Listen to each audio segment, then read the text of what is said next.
Olá, seja muito bem-vindo. O relato a seguir está no livro psicografado Morri, e agora? Que será de mim quando morrer? Ai, meu Deus, exclamei baixinho. Estava num leito do hospital morrendo em consequência da AIDS. Sofria com muitas dores, enjoos, tonturas e mal-estar. Meu corpo definhava, injeções e sondas me maltratavam. Glorinha entrou na enfermaria com um vasinho de flores e uns pacotes de bolacha. Oi, Tom Zé, como está, José Antônio? Cumprimentou-me beijando-me. Mal, amiga. Acho que estou para morrer, respondi. Nem fale isso, você viverá muito, disse animando-me. Falou por minutos, dando-me notícias de amigos e de pessoas conhecidas. Gostava de Glorinha. Prestei mais atenção quando ela me falou do orfanato. As crianças perguntam de você, do palhaço Tom. Quando lhes falei que estava doente, os pequeninos oraram para você se curar. Ontem fizemos uma festa para eles. Estou indo lá também às quartas-feiras para dar aula de reforço. Faça o que você me aconselhou. Isso me faz muito bem.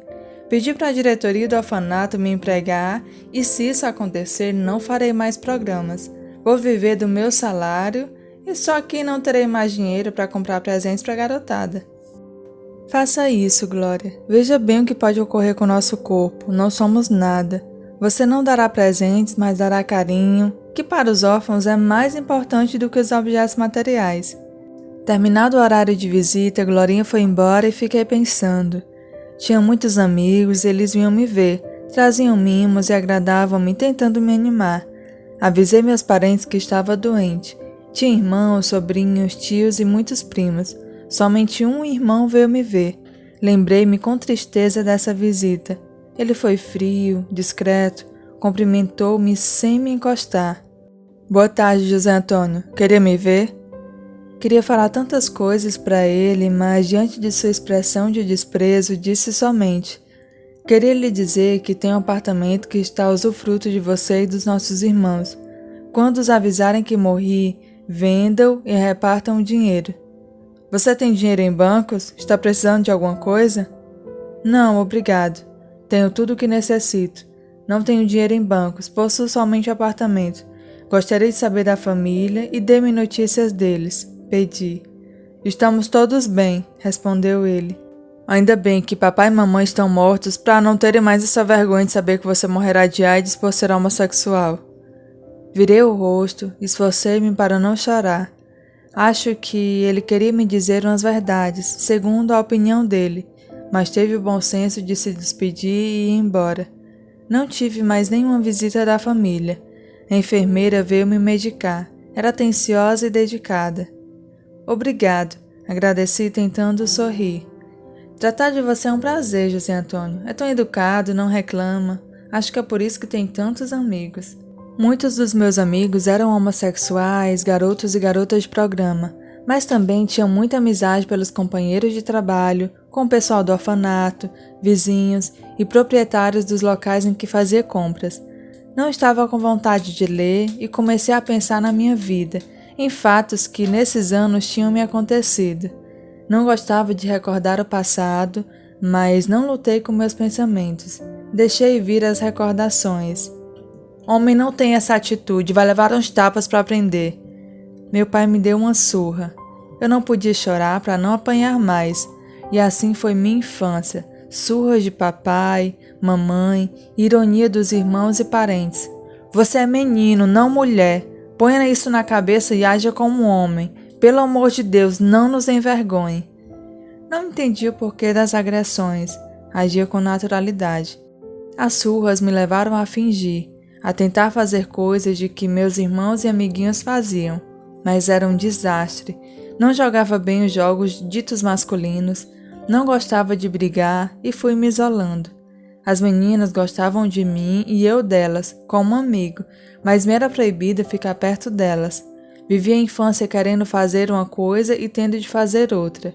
Percebi que queria ser menina, e como queria. Estava sempre triste e infeliz, era desprezada em casa e quando recebíamos visitas, tinha que me esconder, ficar no quarto para não envergonhar a família. Na adolescência foi pior, passei a isolado. Não podia ter amigas e os garotos corriam de mim. Meus irmãos me detestavam, pois quando brigavam na rua era chamado de irmãos de marica e outros adjetivos depreciativos. Comecei a orar para Deus me fazer homem mesmo.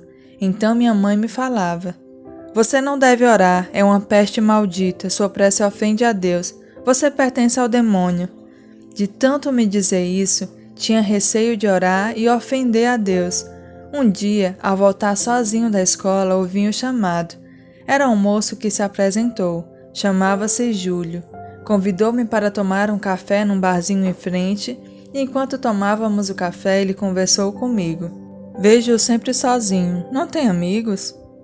"Queria tê-los, mas não posso conversar com garotas e os meninos fogem de mim." "Por quê? Está doente?" perguntou Júlio. "Acho que pior que doença é ser assim." "Homossexual?" "Não sou. Acho que sou somente diferente," respondi querendo chorar. "Entendo. Embora não tenha sofrido tanto preconceito, sou como você e muitos outros." Passamos a conversar sempre. Júlio me esperava no bar e ia encontrar com ele quando saía da escola. Ficamos amigos. Um dia, um dos meus irmãos nos viu. Em casa apanhei dele, de mamãe, do papai e fiquei marcado, muito machucado. Deixaram-me de castigo e sem alimento. Dias depois consegui sair de casa, quando mamãe foi fazer compras. Fui ao bar perto de onde morávamos e telefonei para o Júlio. Ele estava preocupado comigo e me convidou para ir morar com ele. Fugi. O que me levou a sair de casa foi que, sem ter culpa, era a vergonha da família, ou como diziam, a infelicidade deles. Escrevi um bilhete explicando que ia embora e pedindo desculpas. Arrumei minhas roupas e saí antes de mamãe voltar. Júlio morava em outro bairro, mais perto. Fui para o apartamento dele, tratou-me como amigo. Ele tinha um bom emprego e morava num apartamento confortável. Transferiu-me de escola e passei a estudar à noite e me arrumou um emprego. Éramos somente amigos. Ele me ensinou tudo o que sabia, indicava-me bons livros para ler, como deveria agir, falar, vestir e o que acontecia comigo. Conheci outros homossexuais e compreendi que outras pessoas sofriam como eu, passando pela mesma discriminação. Escrevi muitas cartas aos meus pais, porém não foram respondidas. Embora temeroso, em um dia, em horário em que sabia que mamãe estava em casa, fui visitá-la e fui recebido friamente. "Entre", disse ela.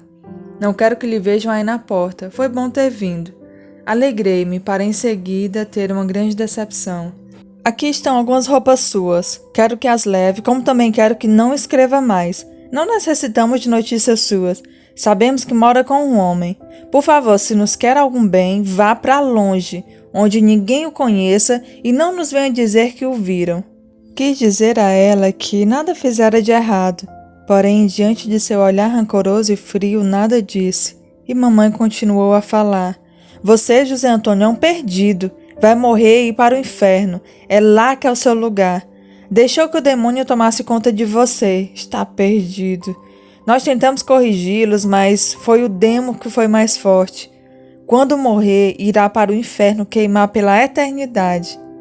Saí de casa atordoado, sofri muito e voltei para o apartamento. Júlio me consolou. Até então, nada fizera de errado. Não compreendia o porquê de sofrer assim, ser discriminado, e chorei muito. Júlio resolveu mudar. Fomos morar num bairro bem longe do local onde meus pais moravam, e turmamo-nos com outros homossexuais. Se vou para o inferno sem ter cometido pecados, então vou cometê-los, pensei. Por certo, não sou mesmo filho de Deus. Se fosse, por que ele me fez assim? Tive amantes. Estudei, cursei em uma universidade, me tornei um excelente profissional. Júlio adoeceu, cuidei dele com muito carinho, a família dele também o ajudou. Ele ia à igreja e orava. Um dia, com muitos amigos no apartamento, um deles me perguntou por que não ia a nenhuma igreja e não orava, e Júlio respondeu: "Tom Zé tem vergonha de orar porque se acha indigno." "Você indigno? Nunca conheci alguém tão digno. Você é uma pessoa boa. Eu lhe devo uns 10 favores. que se alguém deve se envergonhar de orar, são os hipócritas, os corruptos, os que tiram dos pobres. Se Deus o criou assim, não irá se envergonhar de você. E eu sorri. Com dinheiro honesto do meu trabalho, comprei um ótimo apartamento para onde Júlio e eu mudamos. Foi também nessa época que amigos me convidaram para visitar um orfanato. Aquelas crianças sem afeto me comoveram. Passei a visitá-las, vestia-me de palhaço para alegrá-las. Tornei-me um voluntário. Aprendi a disfarçar o meu jeito feminino, porque não queria ser, na minha opinião, mau exemplo. Era bem remunerado. De meu ordenado pagava nossas despesas, pois não quis que Júlio trabalhasse mais. O restante doava para o orfanato. Júlio morreu. Foi muito triste nossa separação. No local em que eu trabalhava, encontrei com um ex-vizinho. Os pais dele ainda moravam perto dos meus. Eles me deram notícias. Meus irmãos haviam se casado e meus pais, já velhos, estavam doentes e necessitando de dinheiro. Resolvi visitá-los. Receberam-me friamente. Ofereci ajuda. Trabalho, meu pai, sou honesto e bom profissional. Se não é dinheiro do pecado, aceito, mas não vem aqui, mande pelo banco. E fiz assim até que morreram. Apaixonei-me. Tive então um relacionamento sério. Ele era como eu, honesto, caridoso, trabalhador, ia comigo ao orfanato. Descobrimos que éramos soropositivos. Ele adoeceu e eu cuidei dele até quando piorou, e sua mãe o levou para a casa dela. Essa senhora bondosa me tratava bem. Ele sofreu muito e depois morreu. Senti-me muito sozinho e não tive mais nenhum relacionamento. Dediquei-me ainda mais às crianças do orfanato. Elas me amavam. Fiz coisas boas também, não fui somente ruim. Falei baixinho. José Antônio, trouxe uma pessoa para vê-lo, falou a enfermeira sorrindo e me apresentando à visita. Esse é o padre Luiz e esse é o nosso paciente favorito. Boa tarde. O padre me cumprimentou sorrindo, respondi baixinho e abaixei a cabeça envergonhado. A enfermeira afastou-se e após perguntar como estava, ao que respondi com monossílabos, ele me indagou. Não gostou da minha visita? Estou incomodando? Senti-me envergonhado diante da presença de um sacerdote, pois achava ser um representante de Deus na terra. Como não respondi, ele falou. Não se envergonhe por estar doente. Tenho AIDS e adquiri pela minha homossexualidade. Não vejo nada de errado em ser homossexual, disse ele. Mas tive parceiros. Não acha que já pagou por esse erro? Você está sofrendo, porque não pede com sinceridade perdão a Deus por esses pecados, já que reconhece que os praticou? Não tenho perdão. Falei sentindo-me sufocado. Deus perdoa sempre. Agiu por acaso pior que um homicida ou um ladrão? Forçou alguém a ter relações com você? Não, Senhor, isso não fiz. Pode ter certeza que Deus o entenderá. Falou o padre com convicção. Tive vontade de contar a ele os meus medos, mas estava me sentindo muito mal. A enfermeira teve de me colocar outra sonda para que eu respirasse e não consegui falar. O padre me abençoou e disse palavras de incentivo. Piorei até que dormi tranquilo. Acordei sem nenhuma sonda e respirando quase normalmente. Bom dia, José Antônio, como você está? Cumprimentou-me uma enfermeira que eu não conhecia com alegria, parecendo-me que cantava. Sinto-me bem, melhorei, graças a Deus, respondi. E vai melhorar ainda mais, que tal uma sopa? Obrigado, mas será que consigo? Claro que sim. E foi me dando as colheradas. Na primeira temi não engolir, mas tomei toda e me senti fortalecido. Melhorei muito e senti-me aliviado, pensando que certamente não iria morrer dessa vez. Ofélia, assim se chamava a enfermeira, mimava-me, parecia adivinhar o que queria. E dias se passaram tranquilos. Ela me levava ao jardim, local onde gostei muito de ir. Mas essa bondosa senhora tinha uma conversa estranha, gostava de falar em morte, tema que me apavorava. Dizia que todos morrem, que entendemos erroneamente esse fato natural, que o inferno não existe, etc. Não queria ser indelicado com ela e não queria falar desse assunto. Estava me recuperando e já não me sentia com o pé na cova, como costumávamos nos referir aos doentes terminais. Decidi lhe pedir com carinho para falar de outras coisas. Estava no jardim, sentada à sombra de uma árvore florida, quando senti que alguém me observava. Olhei para a porta que dava para o corredor e vi um menino que, ao perceber que o vi, afastou-se. Aquele garoto parece muito com o Aldo. Mas não é ele, Aldo já morreu. Não pode ser ele, pensei. Quando Ofélia veio me buscar para retornar ao quarto, indaguei. Ofélia, tem crianças internadas nesse hospital? Como pacientes, não. Crianças aqui somente como visitas. Por que pergunta? É que vi uma criança e achei-a parecida com Aldo, um menino que conheci no orfanato e teve câncer. Sofreu muito, coitadinho, e morreu, respondi. É que... Não me fale mais que todos morrem, por favor, interrompi.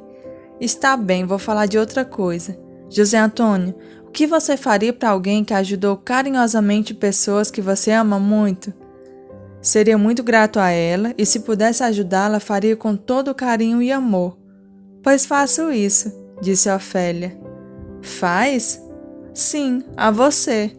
Como se não a conheço? Perguntei curioso.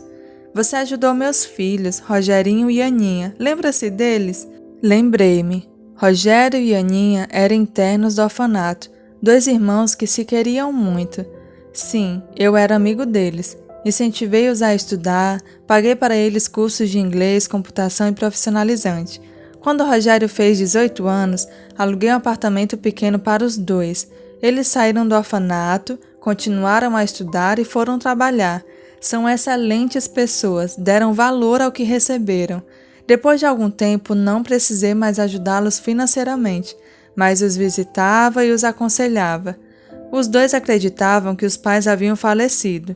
Olhei bem para Ofélia. Ela não me pareceu ser capaz de abandonar os filhos. Eles acham que você morreu, expressei-me decepcionado. José Antônio, você está gostando daqui, melhora, e faz 65 dias que está conosco, e nesse tempo não tem recebido visita de amigos. Sabe que está no hospital onde não se aplicam medicamentos dolorosos. Não lhe parece diferente? Ela tinha razão, mas se melhorava, para que saber? Fiquei curioso ao escutá-la e perguntei: por que abandonou seus filhos? Não os abandonei, eu os amo. Eu morri e você também. Pronto, disse. Senti-me mal, com falta de ar, e tremi de medo. Calma, José Antônio, tranquilize-se. Já faz 2 meses e meio que morreu, que desencarnou. Fique calmo, ordenou Ofélia. Fui acalmando-me. E agora? Vou para o inferno? Vou queimar pela eternidade? Perguntei. Claro que não. Vai continuar sua recuperação até ficar sadio e depois irá aprender a ser útil na espiritualidade. Estou com medo. José Antônio, se você tivesse de ir para um local de sofrimento, já teria ido. Está aqui junto de pessoas que lhe querem bem e Aldo está ansioso para lhe dar um abraço. Com um sinal de mão, Ofélia chamou alguém. Vi Aldo sorrindo, vindo ao meu encontro. Se não estivesse morto, certamente morreria de medo ao vê-lo. Tive a confirmação de que ela não mentira, e ele me abraçou. Palhaço Tom, que alegria vê-lo se recuperando. Aldo, morri. Que tristeza. Vou ser julgado por Deus e ir para o inferno. Chega, José Antônio, falou Ofélia enérgica. Se continuar falando assim, vou ficar brava com você. Aldo pacientemente me explicou que o inferno, como eu acreditava, não existia, mas sim lugares tristes para onde iam os que fizeram maldades, e que Deus não nos julgava e não o víamos como uma figura, porque Ele é um espírito e está em todos os lugares e dentro de nós. Fiquei com medo. Aldo e Ofélia me tratavam com muito carinho. Compreendi que desencarnara e esforcei-me para me recuperar. Dias depois estava bem e não tive mais receio. Recuperado, fui para outra parte do hospital fazer um tratamento. Não seria na espiritualidade um homossexual. Com o estudo, entendi que espírito não tem sexo, mas que o ser masculino e feminino deixa reflexo no perispírito, e ao nos livrarmos desses reflexos, tornamo-nos seres humanos, que é o que de fato somos. Soube do meu passado, de minhas vivências anteriores, para compreender por que fui homossexual. Queria muito reencarnar e o fiz sem preparo. Sentia-me ainda muito feminino, mas animei um feto masculino. Fora anteriormente muito preconceituosa, por isso fiz muitos sofrerem e infelizmente tive que aprender pela dor, sentindo o peso do preconceito para não ser mais, aprendendo assim que somos seres humanos, filhos de Deus, criaturas rumo ao progresso. Nesse curso que fiz, ouvi muitos relatos, fatos que levaram espíritos a reencarnar sendo homossexuais. O senhor que participava disse-nos que na sua encarnação anterior fora uma mulher e ela e o marido assassinaram o filho por ele ser homossexual. E as causas são muitas. Benditos aqueles que não são promíscuos. Quando aprendemos a viver na espiritualidade, sem os reflexos do corpo físico, não sentindo fome, sede, necessidade de dormir, também deixamos de nos sentir masculinos ou femininos para compreender que somos espíritos, criados pelo Pai para sermos felizes. Podemos aprender pelo amor, e esses ensinamentos sempre nos são oferecidos, e quando recusados, a dor vem nos impulsionar na nossa caminhada. O tempo passou rápido, fiz muitos amigos, sou muito agradecido pelo socorro que recebi e quis ser útil. Trabalho não falta e o faço com entusiasmo e gratidão. Sou feliz. José Antônio. Explicações do mentor espiritual Antônio Carlos. Repito que ao desencarnarmos, somente nos acompanham nossos conhecimentos e nossas ações, ou atos bons ou ruins. Aqueles que voltam sem eles retornam à pátria espiritual sentindo-se vazios, ocos, e essa sensação os faz sofrer. O erro de José Antônio foi ser promíscuo, e ele teve por consequência a AIDS. Se assim não fosse, ele ficaria mais tempo no plano físico e certamente desencarnaria sem precisar sofrer tanto. O que o padre lhe disse foi o que aconteceu, resgatou com a dor da doença seus erros. E promíscuos são todos os que abusam, sejam homens ou mulheres. José Antônio sofreu com preconceito muito mais do que os narrou. Preconceituosas são pessoas que não veem uma trave no seu olho, mas veem bem na do outro. Atiram pedras, esquecendo-se de que também têm vícios e pecam. Esse convidado fez amigos e colecionou obrigadas e Deus lhe pague. E muitos se sentiram beneficiados por ele, foram sinceramente gratos e quando ele necessitou retribuíram. As crianças do orfanato oraram por ele. Orações com gratidão produzem uma energia benéfica maravilhosa. E Ofélia, uma mãe grata, tratou-o como filho do coração. Nesse relato fica claro que a amizade é um tesouro e que o amor cobre multidões de pecados. Mesmo sem pedir socorro, ele foi socorrido. Outros pediram por ele, que fez por merecer. A amizade sustenta-se com compreensão e tolerância, e a fortalecemos quando fazemos aos amigos o bem carinhosamente e espontaneamente, e que às vezes nem notamos. Que bem precioso é a amizade!